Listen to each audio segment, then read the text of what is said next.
Maman, regarde. Le pauvre garçon. Viens vite, Gerda. Il fait trop froid, on rentre. Mais il a l'air si malheureux. Bon, attends. Donne-lui ça, tiens.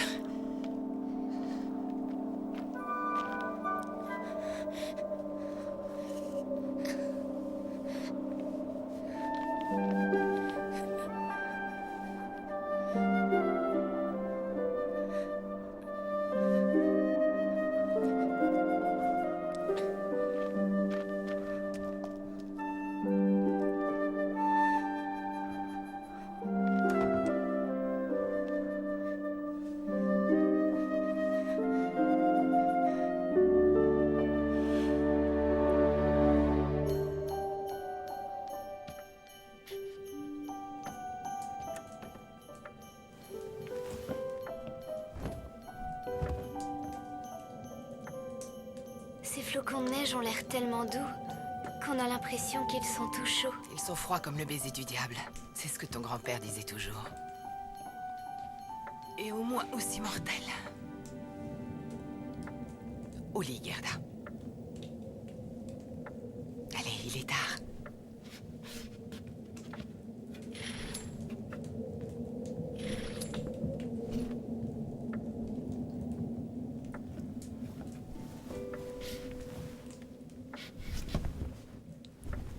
Le pauvre garçon dans la rue, il pourrait pas dormir ici rien qu'une nuit. Arrête, Gerda.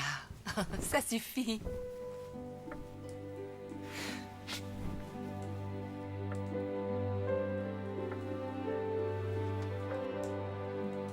Dors, chérie.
une fille, un garçon, en âge de raison, les secrets des rêves existent. Amis pour toujours, dans le rire et l'amour, ils partageaient les mêmes fantaisies. Seul cœur d'Aïké, heureux de jouer, perdu dans le plaisir insouciant.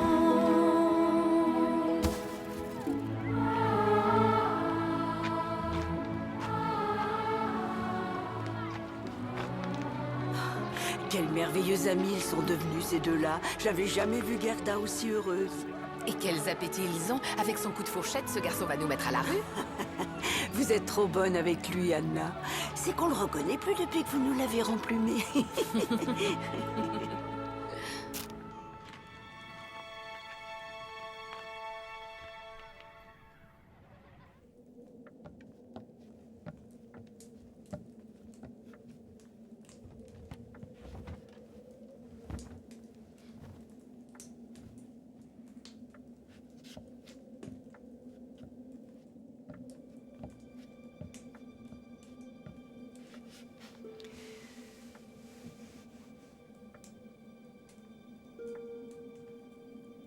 Comme des millions d'abeilles qui tombent du ciel. Si ce sont des abeilles, elles ont une reine? Elles en ont une. On l'appelle la Reine des Neiges. Elle vole au-dessus des autres, à chaque fois que l'essaim s'active.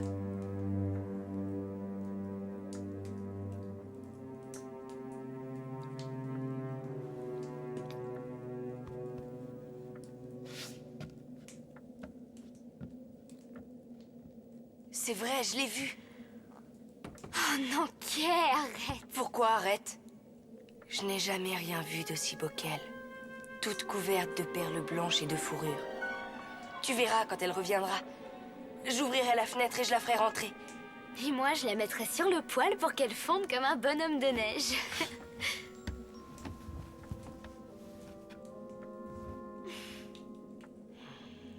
Attends, Gerda. Tu verras bien.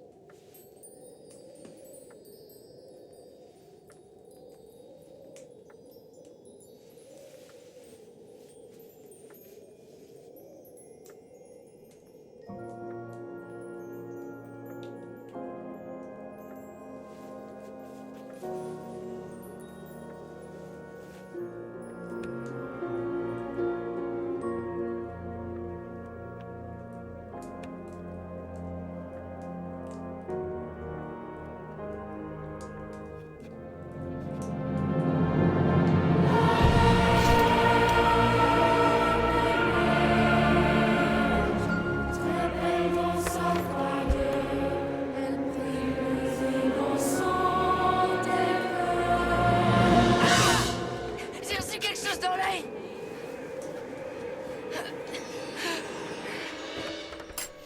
Mais enfin, qu'est-ce que tu fabriques? On gèle ici! Kay! Laisse-moi tranquille. Kay! Ne me touche pas, espèce d'idiote.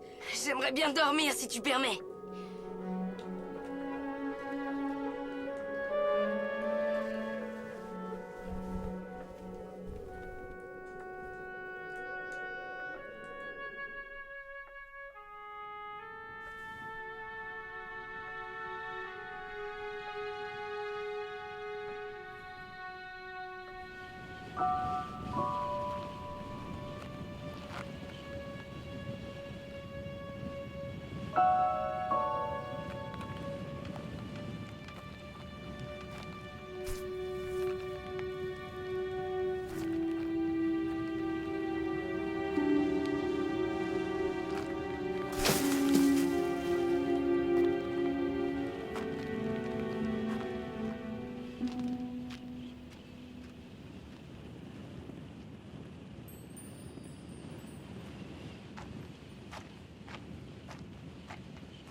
Qu'est-ce qui s'est passé? Où est Kay?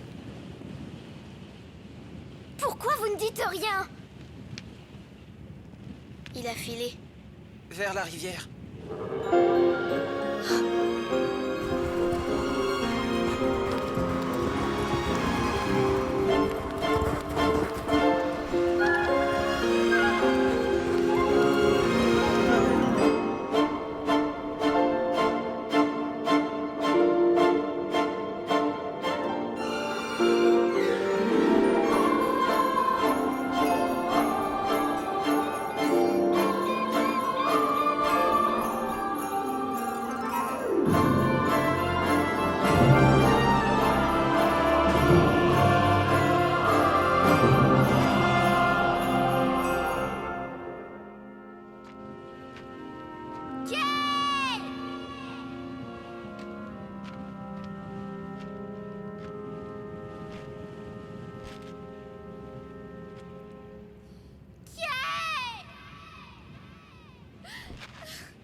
Quand tu te réveilles au calme du matin,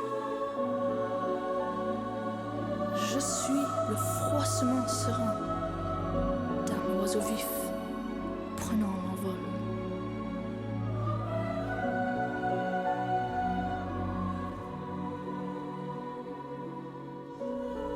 Je suis les lumières pâles dans le ciel étoile. Ne va pas sur ma tombe pour pleurer. Je ne suis pas là Je ne suis pas mort.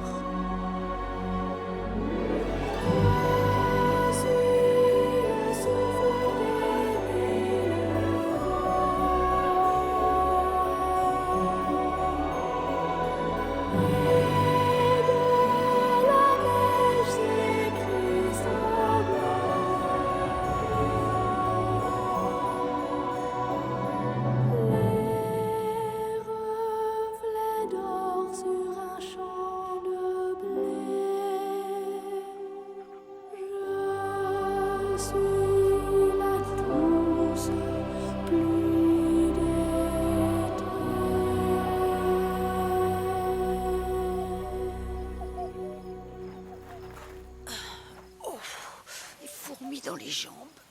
J'ai des fourmis dans les jambes. Ça perd l'hypopète, ma petite fille. Mais qu'est-ce que tu fabriques toute seule dans cet endroit lugubre? Je pensais à Kay. Kay? Ah, vous voyez, ça fait tellement longtemps qu'il est parti que vous l'avez déjà complètement oublié. Mais il n'y a pas de quoi en faire toute une histoire. Dieu sait ce qu'il a pu advenir de ce petit garnement.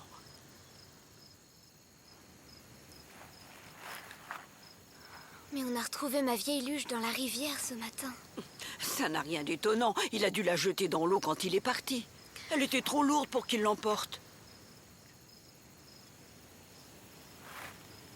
Vous croyez vraiment qu'il l'a jetée? Ah, mais j'en suis sûre. C'est tout à fait le genre de comportement qu'on peut attendre d'un vaurien ingrat et sans cœur comme lui.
Si seulement la rivière pouvait parler.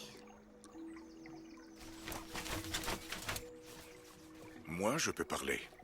Qu'est-ce qui te tracasse? C'est mon ami, il est mort. La rivière me l'a pris. Ah non, pas cette rivière-là. J'habite ici. Mais je vois tout ce qui se passe. Mais alors où est-il? Où est-ce qu'il est parti? Qui sait? Essaie de suivre le courant. Attends! Qu'est-ce que tu veux dire? Suis la rivière. Vers le nord.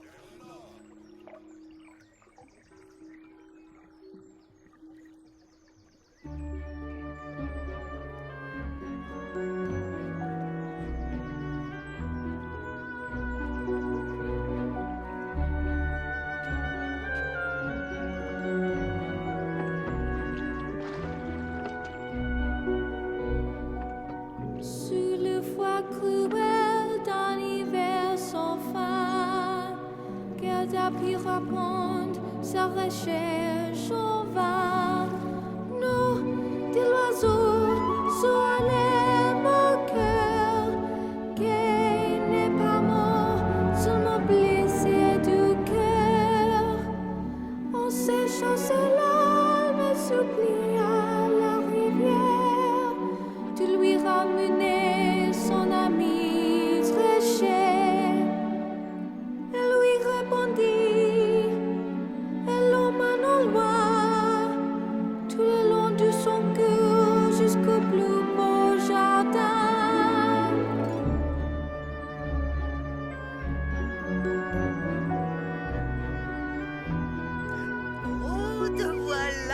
cher enfant. Assieds-toi tôt, assieds-toi. J'ai des fourmis dans les jambes. C'est un signe. Ça ne rate jamais. Ça veut dire que je vais avoir de la visite. Et j'ai eu des fourmis dans les jambes toute la journée. Allons, mon enfant, assieds-toi. Et maintenant, tu vas m'expliquer qui tu es et comment tu as fait pour arriver jusqu'ici. Eh bien, je m'appelle Gerda et je suis à la recherche de mon ami. Je pense qu'il a dû passer par ici. Oh, vraiment, ma toute belle? Je vais te dire. Je dois t'avouer que je ne l'ai pas encore vu, mais il ne va pas tarder, tu peux en être sûr. Tu vas rester un peu ici avec moi et me tenir compagnie le temps qu'il arrive. Oh, non, quelle tête en l'air! Les couteaux pour couper le gâteau, je l'ai oublié. Oh!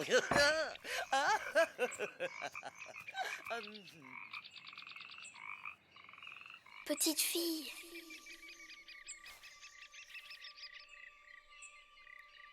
Mais où êtes-vous? Nous sommes là, tout autour de toi. Est-ce que mon amie est passée par ici? Vous avez vu Kay? Elle peut souffler la douce brise, Tomber sans bruit la douce pluie. le soleil peut luire à sa guise. Nous grandissons, belles insoumises. Nous étions sous la terre, et les morts sont tous là. Mais une chose est claire, ton Kay n'y était pas. Petite fille, approche encore. Écoute-moi. Kay vit dans un palais, mais son âme est prisonnière. Votre rose, cette rose-là, elle m'a dit que... Qu'est-ce qu'elle t'a dit encore? Dis-moi! Elle n'a jamais été capable de dire une parole sensée. Cette coquette est trop imbue de sa personne pour voir plus loin que le bout de ses pétales. Pourtant, elle avait l'air de savoir ce qu'elle disait. Oh, les fleurs! Que veux-tu qu'elle sache? Maintenant, viens donc t'asseoir avec moi! Vous me faites mal! Sauve-toi, Gerda, vite! Ah! Disparais! Vite, sale bête! Maintenant, laisse-moi, sale bête!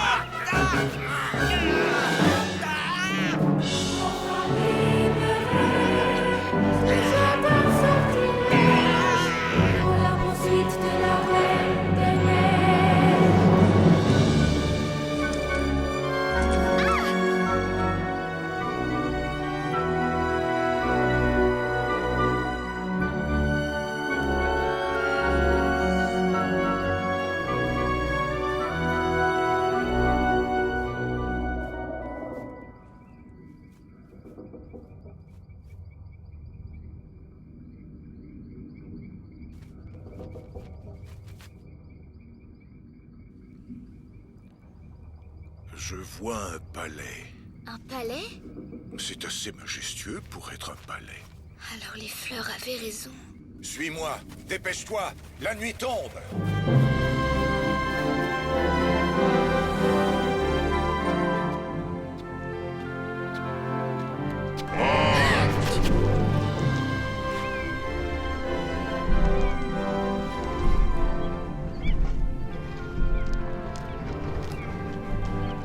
Par ordre express de Sa Majesté, seuls les invités aux fiançailles peuvent pénétrer dans le palais royal. Qu'est-ce qui vous amène, jeune fille? Je suis à la recherche de mon ami Kay. Et je pense qu'il doit être dans le palais. Un jeune homme est venu ici, en effet, avant le printemps. Il va épouser la fille unique de notre roi bien-aimé. Passe donc, ami d'une altesse royale. Mais hâte-toi. Toute la cour est déjà assemblée. Les festivités ont commencé. Un garçon en haillons, aux cheveux noirs de jais, trône auprès d'une princesse dans un somptueux palais. Serait-ce Kay, perdu là-bas, son cœur battait plus fort cette fois.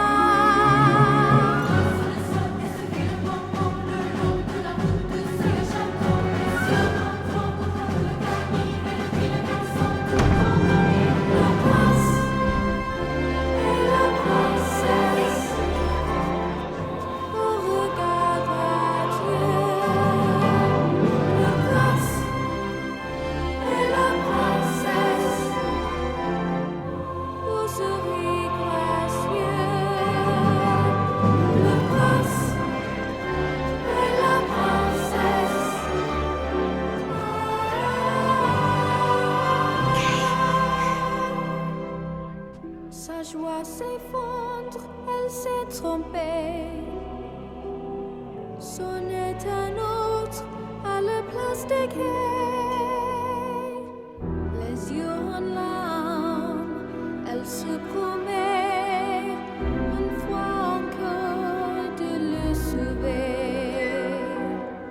Et dans ses yeux, il voit le feu que seul engendre un amour tendre. Et puis il y a aussi les fleurs. Elles m'ont parlé. Et elles savent tout, les fleurs. Il y avait aussi cette vieille dame. Elle était terrifiante. Elle m'a fait peur. On va tout de même pas gâcher notre repas de fiançailles à cause de ça? Chut. Il faut que je retrouve mon ami. Il a été emmené dans un palais quelque part vers le nord. Il n'existe qu'un seul palais au nord de celui-là. La Reine des Neiges? Quelle reine? Oh non, j'espère que ce n'est pas elle, Gerda. Ce serait affreusement humiliant pour vous. On m'a dit qu'elle siégeait sur un trône de glace, sans même un coussin. Non mais vous imaginez? Une reine? Non.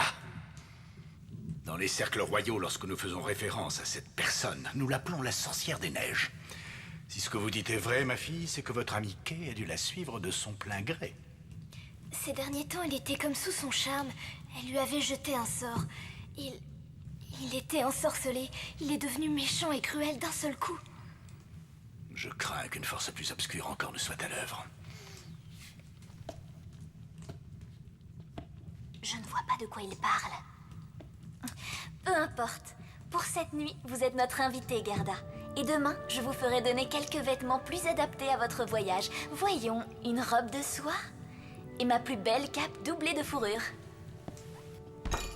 Venez ici, mon enfant. J'ai quelque chose à vous montrer. J'aimerais vous raconter la légende du miroir ensorcelé. Ce redoutable miroir fut fabriqué par un sorcier malfaisant il y a de cela bien longtemps. Cet homme était si mauvais que certains pensaient qu'il était le diable en personne. Dans son miroir, les plus beaux devenaient laids à faire peur, et les plus laids paraissaient 10 fois plus affreux qu'auparavant.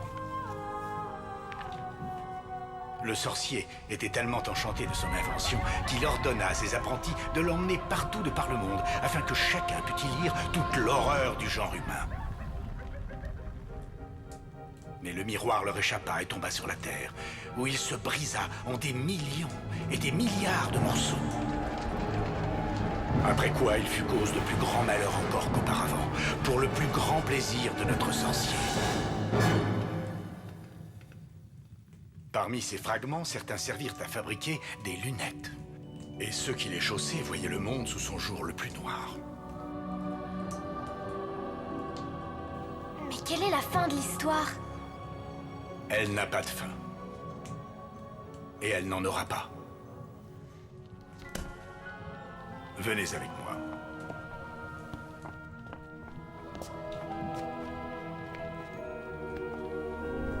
Certains éclats de ce miroir, pas plus gros qu'un grain de sable, voltigent toujours dans les airs, à travers le monde.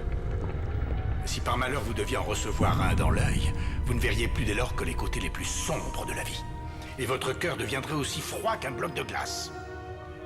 Et je pense, mon enfant, que c'est ce qui a dû arriver à votre ami. Un garçon doté d'un cœur aussi froid que de la glace.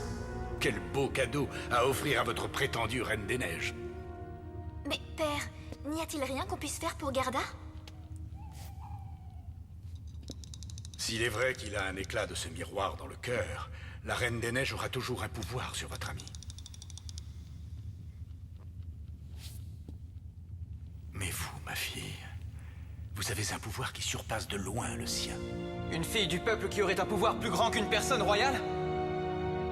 C'est grotesque. Asseyez-vous. Car ce pouvoir, vous l'abritez dans votre cœur, Gerda. C'est le pouvoir d'amour d'une enfant innocente au cœur tendre. Tous les pouvoirs qui m'ont été donnés ne sont rien à côté.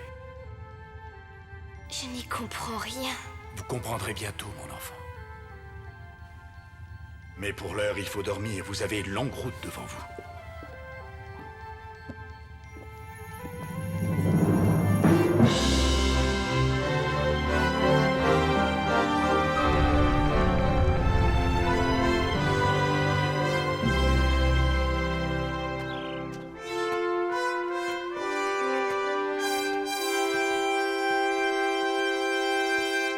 Je suis très heureux de pouvoir vous offrir mon carrosse royal. Et mes gardes vont veiller sur vous jusqu'à la frontière, avant la forêt. Votre Majesté, je ne saurais jamais comment vous remercier.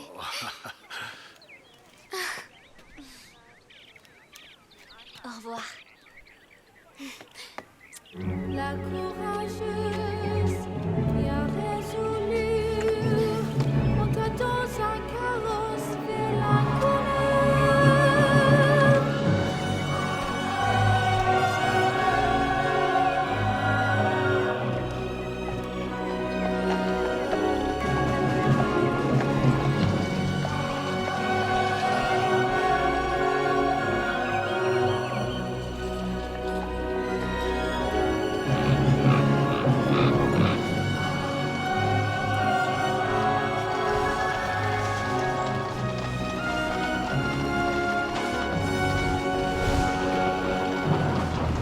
Méfie-toi, Gerda, cet endroit est dangereux.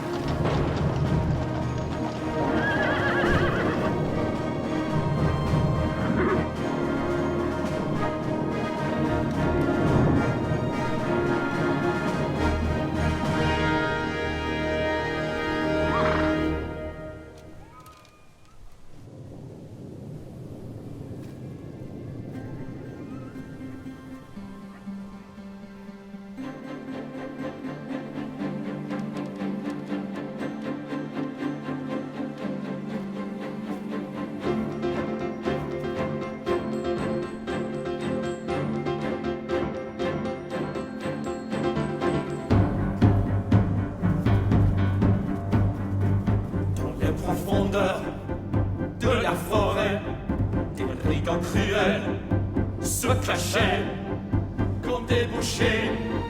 Ils attaquèrent, prêts à montrer leur cordillère.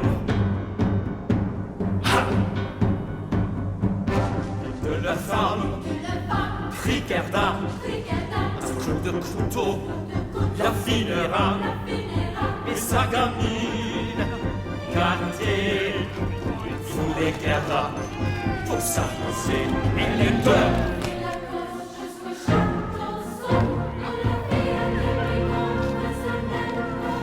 À son ami. Allez, joue. Si vous me laissez m'en aller... Tu vas me jouer quelque chose. Non! Bon, c'est pas grave. Tu vas jouer avec moi. Je vais faire la princesse et toi t'as qu'à mettre mes guenilles. Mais enfin, je ne suis pas une princesse. Je suis une fille normale comme vous. Laissez-moi partir. Je dois vite retrouver mon ami avant qu'il soit trop tard. Mais quel ami? T'as un ami, toi? Il s'appelle Kay. Et lui aussi, il s'est fait enlever. Et il est terriblement en danger. Vous jouez ensemble? Est-ce que vous chassez les lapins? Vous grimpez aux arbres? Vous volez des pommes? Allez, raconte! Enfin, tu n'as jamais eu d'amis? Aide-moi à m'enfuir et je serai ton ami pour toujours. Si je te laisse t'en aller, je te reverrai plus jamais. Si on se reverra, c'est promis. On viendra te voir avec Kay. Et on grimpera aux arbres, on volera des pommes, on fera tout comme font les vrais amis. Et quand deux amis se font une promesse, c'est à la vie, à la mort. Toi, viens.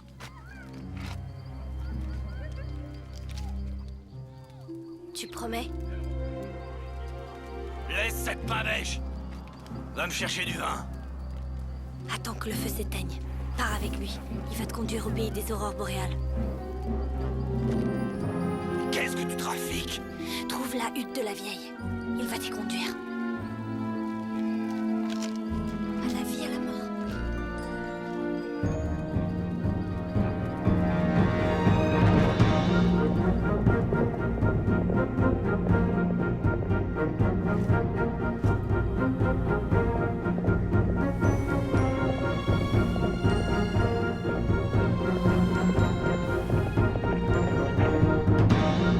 Par l'histoire d'un tel courage, la vie des brigands, ouvrez la cage, au crépuscule, des vents forts, Gerda s'enfuit vers le nord.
c'est le Reine qui m'a emmené. Il faut que je retrouve Kay. Elle l'a enlevé. Il est dans son palais de glace, il m'attend.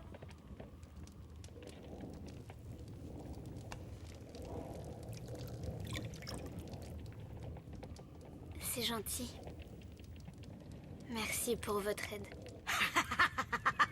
Ne te tracasse pas, ma jolie. Et vous? Vous le connaissez? Quoi donc? Le chemin qui y mène? Et où veux-tu qu'il te mène, ce chemin, ma jolie? Chez la Reine des Neiges. Ah. Dire que je le connais, alors ça, non.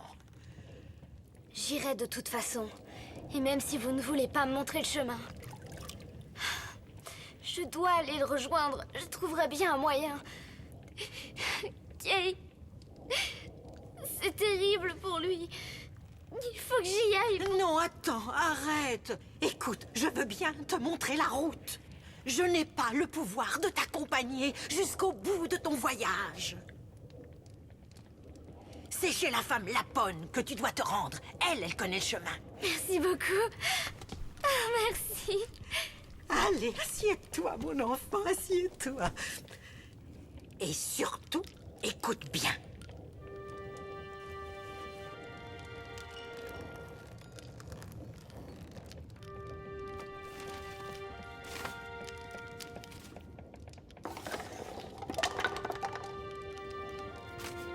D'ici, il te faut prendre vers le nord et traverser le grand fleuve. C'est le pays des orques et le fleuve peut être très dangereux, alors sois prudente.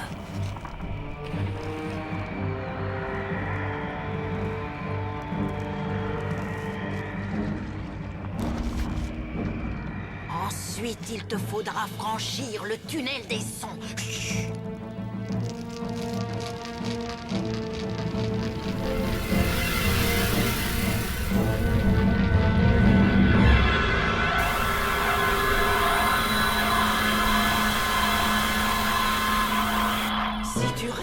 À survivre au tunnel des sons. Tu devras alors franchir ça.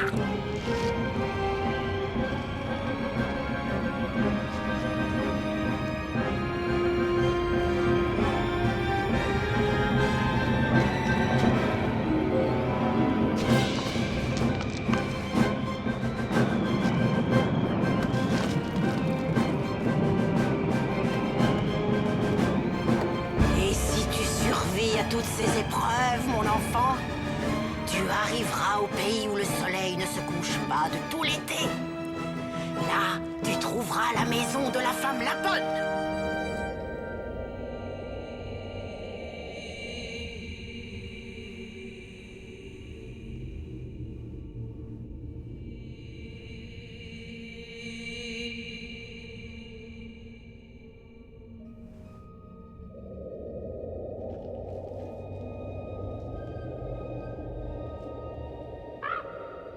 Il fait très froid. Je pense qu'on approche.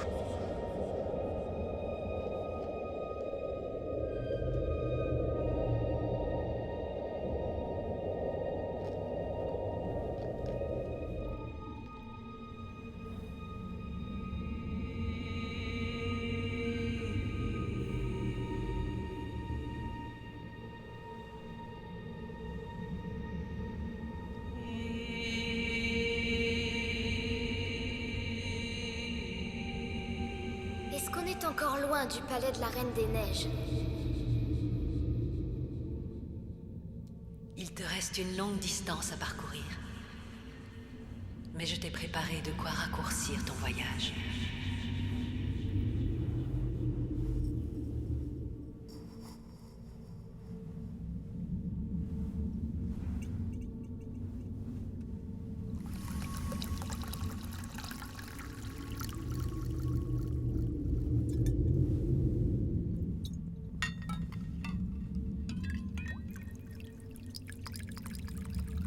Cette potion a des pouvoirs immenses.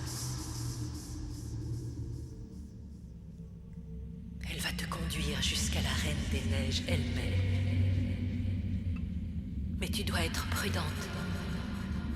Elle peut attacher ensemble tous les vents du monde si tel est son désir.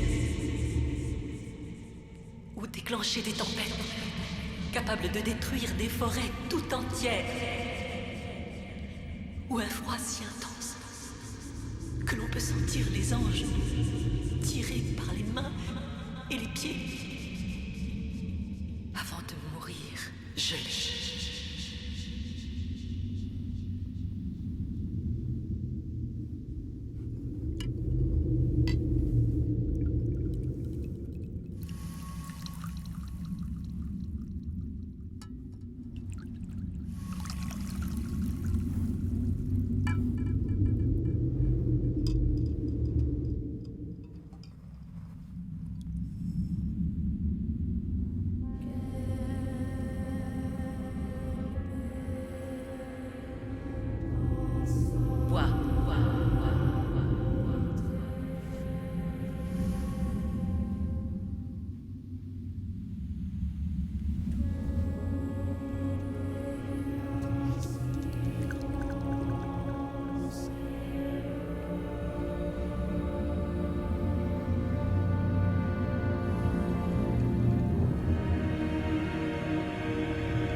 Qu'est-ce que tu as? Nous ne sommes pas seuls. Elle sait que nous sommes tout près. Voilà ses gardes. À toi de les vaincre.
Dans son palais, la Reine des Neiges hante les couloirs bordés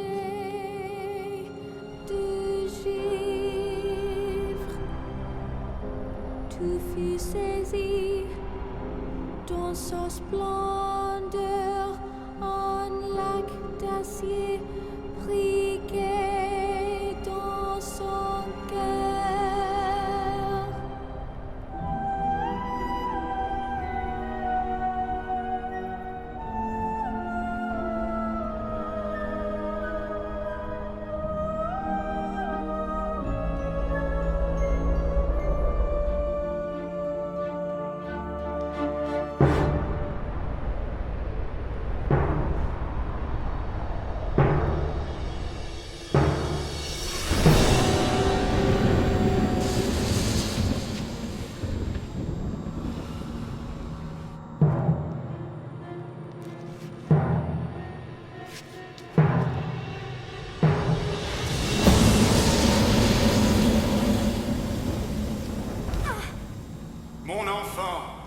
possédez un pouvoir qui surpasse de loin le sien.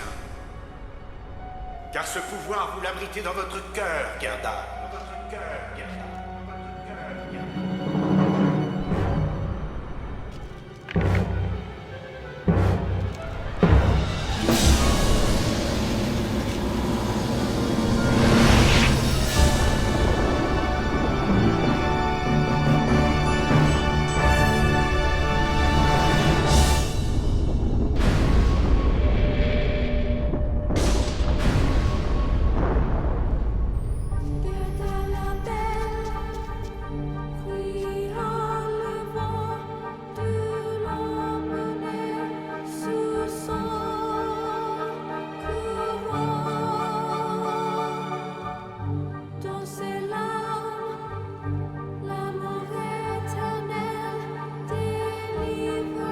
Réveille-toi, Kay.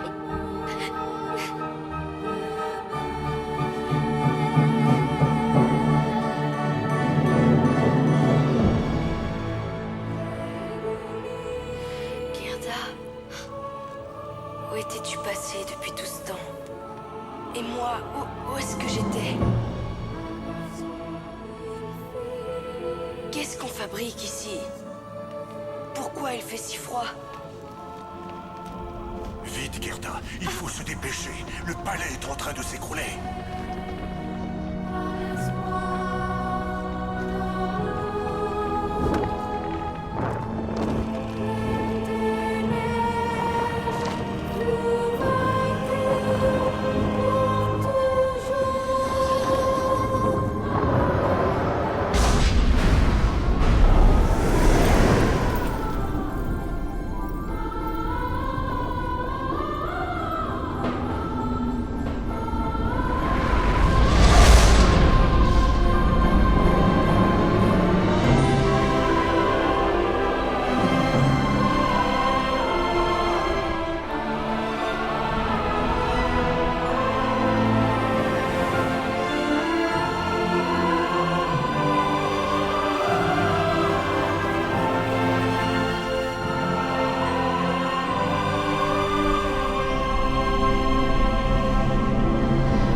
Mes chers trésors.